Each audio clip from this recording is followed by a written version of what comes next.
Hello, my name is Signey Logan Echevarria. I live here in Belmont. I grew up here in Belmont. I went to South Point High School and graduated in 1995, and I'm choosing to raise my family here in Belmont. I'm coming to you today to ask you to join us in our petition to replace the current South Point High School mascot with one that is not racist. The call to retire the use of Native American imagery in sports logos isn't new. It has been well established that making caricatures and mocking an entire race of people simply isn't appropriate. When I was at South Point, I knew then that it wasn't appropriate. I didn't participate in the tomahawk chop, nor did I do the chant, because racism. I didn't raise my hand, though, to speak against it, because I didn't feel comfortable doing so. I didn't know how my peers and my teachers would perceive me and my opinion about that. And now 25 years later, reading through social media, I see that I was unfortunately right. Not much has changed, but I have. I've learned that being on the right side of things is important, even if it feels like I'm standing alone. I'm not sure why a high school experience is tied to a mascot. I've heard people say that their children will be confused and anxious if a mascot is changed. But I don't understand the passion and the anger wrapped up in maintaining a status quo that, again, is so obviously outdated and inappropriate. If it goes away, what happens?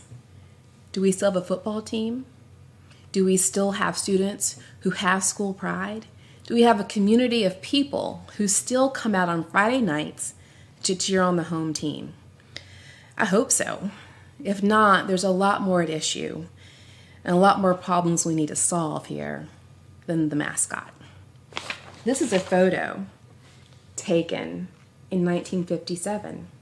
This was the day that the Little Rock Nine in Little Rock, Arkansas integrated public schools. It happened here in 1967, and in 1969, Belmont High School, Cramerton High School, and Reed High School combined to make South Point. Anyway, in this picture, we see Elizabeth Eckford walking to school, being heckled by a group of her peers. The newspapers reported that they were yelling things like 2, 4, 6, 8, we don't want to integrate. And they were calling her the N-word, and I'm sure you can imagine all the other things they were probably saying. We also see Hazel Bryan Massery. Hazel was one of the hecklers. In the accounts written about her, I don't see Hazel as a bad person. She was, along with her peers, and many in the community, only advocating for preserving their way of life, for appreciation of things and how they'd always been, to avoid confusion about integrating the school systems and preserving their culture and history. In the time after the incident, Hazel took time and educated herself. She learned about Martin Luther King, and this is shortly after. This is in the 10 years after that.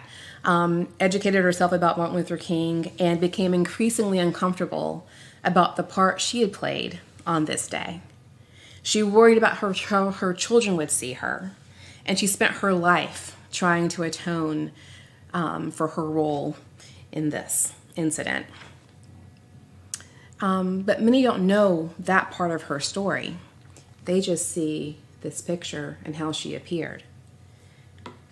How is it okay to use an entire race of people as a mascot? How is it acceptable to mock their cultural heritage and in doing so make the claim that we were doing it in their honor?